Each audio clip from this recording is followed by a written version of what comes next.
Hello दोस्तों, स्वागत है आपका अपने यूट्यूब चैनल एग्जाम गुरु में। तो दोस्तों ये कि देखो नैवे मार्क के यहाँ पे आपको टॉप 25 दोस्तों क्वेश्चन देखने को मिलेंगे जीके के। ठीक है, तो वीडियो को लास्ट तक बने रहना क्योंकि इसमें आपको प्रीवियस ईयर के क्वेश्चन देखने को मिलेंगे और साथ में डिटेल में भी क्वेश्चन आपको बताएंगे। ठीक है, पिछले साल के पेपर भी क्वेश्चन दिखा देंगे कौन कौन से हैं। तो आपके सारे इंपॉर्टेंट क्वेश्चन हैं लगभग। तो वीडियो स्टार्ट करते हैं। सबसे पहला प्रश्न आपका दिया गया है, बिल्कुल एग्जाम पैटर्न क्वेश्चन है। ठीक है, जैसे कि यहाँ पे आप देख सकते हैं खंड खा लिखा है। खंड खा में आपके जीके आती है 25 नंबर की नैवी एमआर में, और खंड का में क्या होता है कि साइंस और मैथ आती है 12 + 13, साइंस 12 की मैथ आपकी 13, टोटल ये 25 होगा। 25 = 50 पेपर होता है। ठीक है, चलो भाई, मानस वन्य जीव अभ्यारण्य किस राज्य में स्थित है? पहला ही क्वेश्चन आपका मस्त क्वेश्चन है। ठीक है, आपको जैसे पता होगा इंपॉर्टेंट क्वेश्चन है। तो जो मानस वन्य जीव अभ्यारण्य है वो आपका कहाँ पे स्थित है? असम में स्थित है। ठीक है, तो आप इसको याद कर लेना। ठीक है, आ जाता है। अब अगला प्रश्न देखते हैं। लिखा क्या है देखो, अंकोर वाट मंदिर कहाँ स्थित है? 27 नंबर प्रश्न का राइट ऑप्शन इसका डी पार्ट है, कंबोडिया में स्थित है। ठीक है, 27 का डी ऑप्शन स्थित है। ठीक है, राइट ऑप्शन। अब ये कि जो अंकुर वाट जो मंदिर है दोस्तों आपका विष्णु भगवान के लिए अर्पित है, एक प्रकार से विष्णु भगवान। ठीक है, ठीक है, तो इसमें कोई डाउट ना रखना। और ये कि इसका निर्माण किसने कराया था? अगर अंकुर वाट मंदिर का निर्माण पूछ लिया जाए तो सूर्यवर्मन द्वितीय ने कराया था। सूर्यवर्मन द्वितीय ने कराया था। फर्स्ट भी लिख के आता पेपर में ऑप्शन में, सूर्यवर्मन प्रथम भी लिख के आता, लेकिन सूर्यवर्मन द्वितीय ने अंकुर वाट मंदिर का निर्माण कराया था, जो आपका कंबोडिया में स्थित है। या विष्णु भगवान के लिए संबंधित मंदिर है। ठीक है, अब अगला प्रश्न देखते हैं। द फ्यूचर ऑफ इंडिया नामक पुस्तक के लेखक हैं। The future of India 28 number प्रश्न का यहाँ पे आपका ए ऑप्शन राइट ऑप्शन हो जाएगा, बिमल जलान। 28 का ए ऑप्शन राइट ऑप्शन हो जाएगा। ठीक है, अब ये कि ये आपके भारतीय जो रिजर्व बैंक है आरबीआई के गवर्नर भी रह चुके हैं। ठीक है, भारतीय रिजर्व बैंक का 1935 में स्थापना हुई थी और ये वो आपके गवर्नर भी रह चुके हैं वहाँ के, तभी आपके इन्होंने पुस्तक भी लिखी है the future of India, Bimal Jalan. ठीक है, अब अगला प्रश्न देखते हैं। इत्तेमादुल्ला का मकबरा आगरा में किसने बनवाया? 29 नंबर प्रश्न का राइट ऑप्शन है उसका सी ऑप्शन, नूरजहां ने बनाया था। तो इसको याद करना पड़ेगा। अगला प्रश्न है जो पोंगल है। ठीक है, पोंगल किस राज्य का चर्चित पर्व है? पोंगल 30 नंबर प्रश्न का राइट ऑप्शन इसका ए पार्ट है। जो पोंगल है आपका दोस्तों तमिलनाडु का एक चर्चित पर्व है। तो 30 का ए ऑप्शन यहाँ पे राइट ऑप्शन हो जाएगा। चलो भाई, निम्नलिखित में से कौन सी गैस वायुमंडल की भाग नहीं है? वायुमंडल का भाग नहीं है। तो 31 नंबर प्रश्न का वैसे बी ऑप्शन है, क्लोरीन मतलब Cl, मतलब परमाणु संख्या 17। अब नाइट्रोजन और ऑक्सीजन और कार्बन डाइऑक्साइड होती हैं, लेकिन आपको क्लोरीन नहीं होती है वायुमंडल की, तो इसको याद करना पड़ेगा। भारतीय रिजर्व बैंक का राष्ट्रीयकरण कब हुआ था? 32 नंबर प्रश्न का राइट ऑप्शन सी पार्ट है। 1949 ईस्वी में जो भारतीय आरबीआई होता है, जो रिजर्व बैंक ऑफ इंडिया है, ठीक है, इसकी स्थापना 1 अप्रैल 1935 ईस्वी को हुई थी। अब इसका ये कि राष्ट्रीयकरण भी हुआ था तो 1949 ईस्वी को देखने को मिला था। ठीक है, तो 32 का सी ऑप्शन यहाँ पे राइट ऑप्शन हो जाएगा। इसका मुख्यालय आपका मुंबई में स्थित है।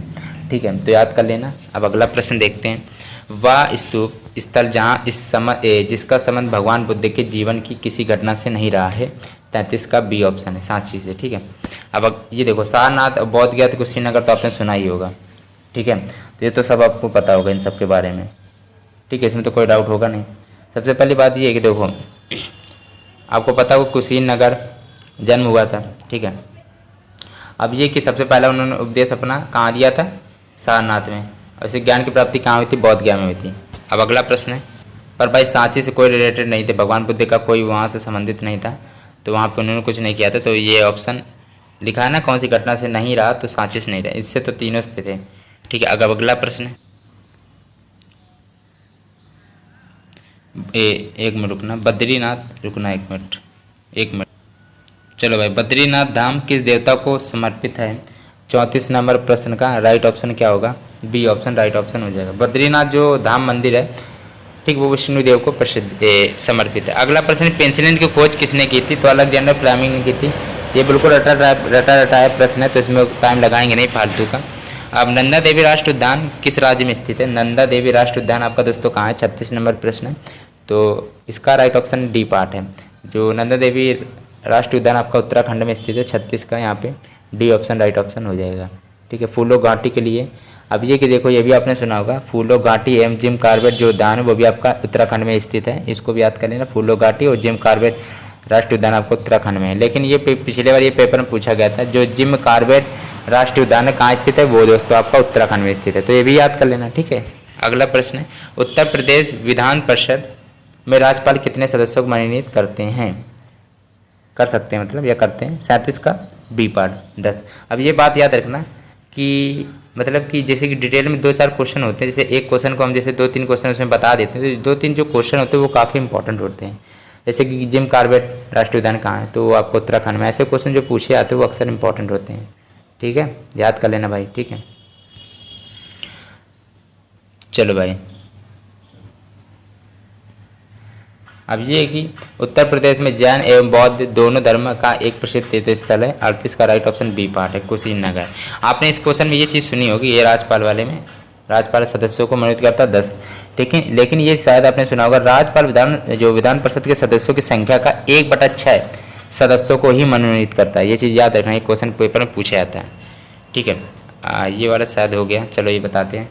प्रसिद्ध तीर्थ स्थल स्थित है, बताओ 38 नंबर प्रश्न का राइट ऑप्शन इसका सी पार्ट है, कौशाम्बी, ठीक है। अगला प्रश्न दिया गया, चाय के उत्पादन में भारत का विश्व में कौन सा स्थान है? 39 नंबर प्रश्न का ये दूसरा स्थान है चाय का, ठीक है। चाय के उत्पादन में जो भारत है आपका दूसरे नंबर पे है, इसको याद कर लेना, ठीक है। लेकिन पहला तो आपका भैया हमेशा के लिए ज़्यादातर चीन ही रहता है, तो चीन पहले में है, चीन पहले में है।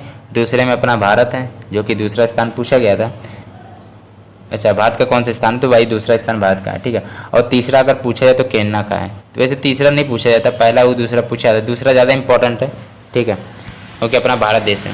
अगला है देखो, क्षेत्रफल की दृष्टि से उत्तर प्रदेश का भारत में कौन सा स्थान है? क्षेत्रफल की दृष्टि, ये बचपन से आप पढ़ते आए होंगे, मुझे पता है। क्षेत्रफल की दृष्टि से उत्तर प्रदेश का भारत में कौन सा स्थान है?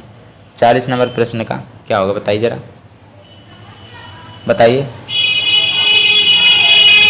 उत्तर प्रदेश का क्षेत्रफल की दृष्टि से वैसे सकता है।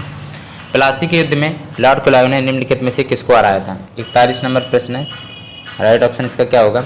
बी ऑप्शन, सूरजध्वजा को हराया था। प्लासी के युद्ध 1757 ईस्वी को लॉर्ड क्लाइव और सूरजध्वजा के बीच में हुआ था, जिसमें सूरजध्वजा आपके हार गए थे, ठीक है। तो आपको याद करना पड़ेगा इसमें, इसका बी ऑप्शन राइट है 41 का, ठीक है। अब ये कि सूरजध्वजा का जो वास्तविक नाम है मिर्ज़ा मोहम्मद भी था, ठीक है। अब ये कि 1756 ईस्वी में ये बंगाल के नवाब भी बने थे, याद कर लेना। अगला प्रश्न है 42 नंबर प्रश्न लिखा है यहाँ पे, निम्नलिखित में से किसे मसालों का देश कहा जाता है? मसालों का प्रदेश या देश, अब बताओ। 42 नंबर प्रश्न का सिंपल सा राइट ऑप्शन इसका बताओ क्या होगा, क्योंकि ये सबको आता होगा, मुझे पता केरल है। मैगस्थनी निम्नलिखित में से किसके राजदूत थे? 43 नंबर प्रश्न का राइट ऑप्शन क्या होगा? A option, Seleucus. अगला प्रश्न है, एलिफेंटा गुफाएं कहाँ स्थित है? 44 नंबर प्रश्न का राइट ऑप्शन इसका बी पार्ट है, महाराष्ट्र में। अब ये है कि देखो, आप लोग जिसको भी शेयर करें उनसे कह दो कि वो लोग से कह दे कि शेयर पे शेयर कर दो भाई, श्रृंखला बना के चलो भाई, शेयर जरूर कर दो, व्यूज बहुत कम आते तो अच्छा नहीं लगता है, ठीक है। वीडियो को लाइक करो, चैनल को सब्सक्राइब नहीं किया तो कर लो भाई, ठीक है। वीडियो को लाइक बिल्कुल नहीं करते आप लोग, कमेंट कर देते हो कि हाँ सही है या फिर ये पढ़ा दो वो पढ़ा दो, लेकिन लाइक नहीं करते। श्वेत क्रांति किस क्षेत्र से संबंधित है? 45 नंबर प्रश्न का ए ऑप्शन, दुग्ध से, ठीक है, दुग्ध केवल लिख के आएगा। अब ये कि सहारा मरुस्थल किस महाद्वीप में स्थित है? 46 नंबर का बी ऑप्शन, अफ्रीका में स्थित है, तो स्थित है भाई, इसको डिटेल में क्या बताएं अब आपको, बताओ 46 में। अगला है कि प्रथम बौद्ध संगीति का आयोजन निम्नलिखित में से किसके शासनकाल में हुआ था? ये क्वेश्चन आपने बहुत बार सुना होगा, जब रागा का प्रैक्टिस सेट भी हमने कराया था आपको, तो उसमें ये क्वेश्चन बहुत आता था, ठीक है। उसमें रागा में ये कि 7-8 नंबर की जीके आती है वाई ग्रुप में, पता होगा। चलो भाई, तो 47 नंबर प्रश्न का डी ऑप्शन, मैंने रागा भी बहुत कराया, तो आपने नहीं देखा तो जाके देख लेना। Ajatashatru right option. Free kick किस खेल से संबंधित है? 48 का राइट ऑप्शन क्या होगा? फ्री किक आपका फुटबॉल से। बुलंद दरवाज़ा कहाँ स्थित है? 49 नंबर प्रश्न का राइट ऑप्शन क्या होगा? तो इसका सी ऑप्शन, फतेहपुर सीकरी में हुआ था, ठीक है। अब ये है कि देखो, सर्वाधिक चाय उत्पादक राज्य है, बताइए 50 नंबर प्रश्न का चाय उत्पादक राज्य असम है आपका, ठीक है। एक में रुक जाना, केवल अभी चले मत जाना, रुक जाना। IBMR में आपको 25 जी के क्वेश्चन मैंने करा दिए, ठीक है। वो आपके कुछ क्वेश्चन प्रीवियस ईयर के थे, मोस्ट इंपॉर्टेंट क्वेश्चन डिटेल में भी आपको बता दिया, ठीक है। वीडियो को लाइक करो, चैनल सब्सक्राइब करो और शेयर पे शेयर कर दो, श्रृंखला बनाओ, शेयर पे शेयर कर दो, ठीक है। जहाँ पे भी शेयर आप कर पाते हो तो कर लेना जरूर, ठीक है, इतना तो कर ही सकते हैं। अब वीडियो अच्छा लगा तो लाइक भी कर देना।